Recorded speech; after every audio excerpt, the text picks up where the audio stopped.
Ray, Commissioner Ray. Oh, that's gonna be good. We're doing this.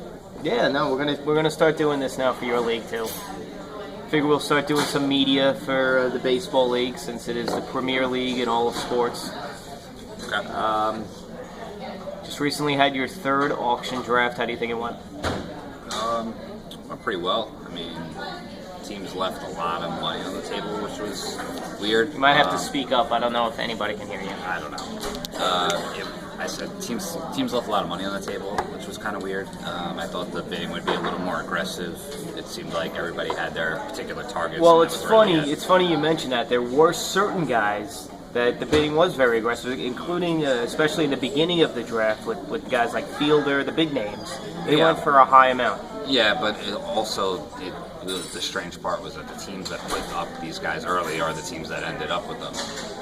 You only really had 2 or maybe 3 teams tops bidding on a guy at any point. So I thought it would be a little more crazy with the bidding. There was a lot of money out there, and like you said, a lot of money left on the tables. Anybody that shocked you, any move that shocked you the most in the draft?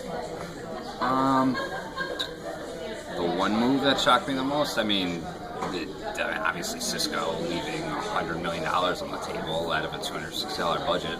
I thought going into the draft that one of 2 things was going to happen when he had that many spots and that much money to work with was he was going to spend all the money or he was going to leave a ton of it on the table. Once he started shying away from some of the big names early, you kind of saw the direction it was going, especially once the prices dropped off. So Cisco's the champion.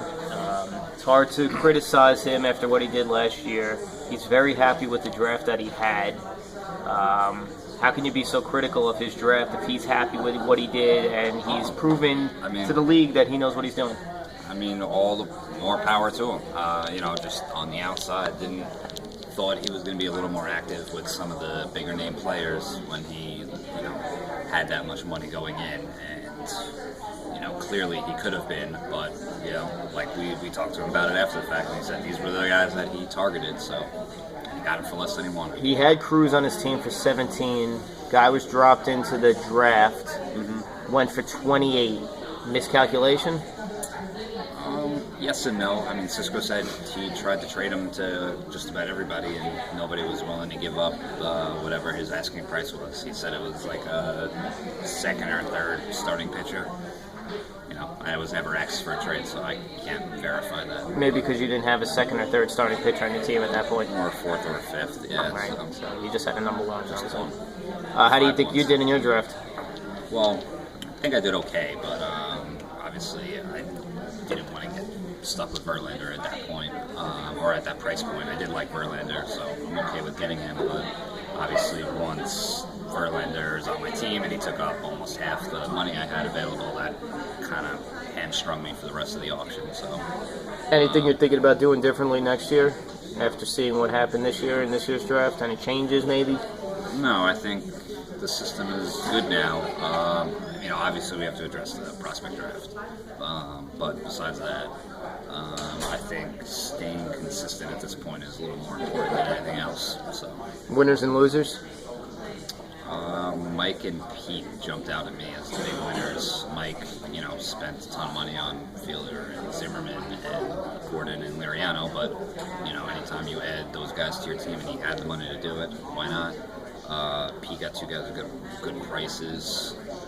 I'm not ready to call out a loser necessarily. I have draft grades coming, so you'll see more of what I think of people's drafts at that point.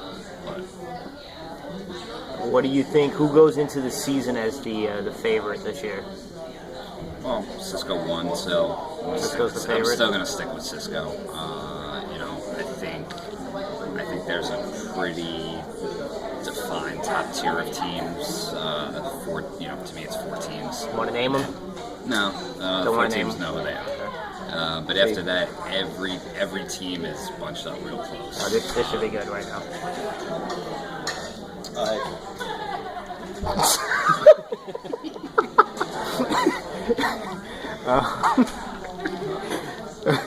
What is there a specific team this year that you're looking to see more out of than what they gave you last year?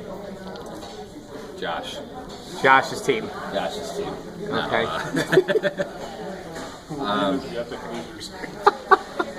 Well, I wanted to see more out of Pete results-wise, and I think he's got the team to do it, so I'm not too concerned.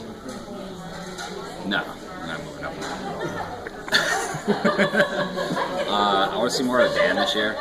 Dan, okay. Yeah, I think he's had some injuries the last couple years, and you know, that's held him back a little bit. But Okay. now everybody's healthy, All right. so I'd expect him to take a leap.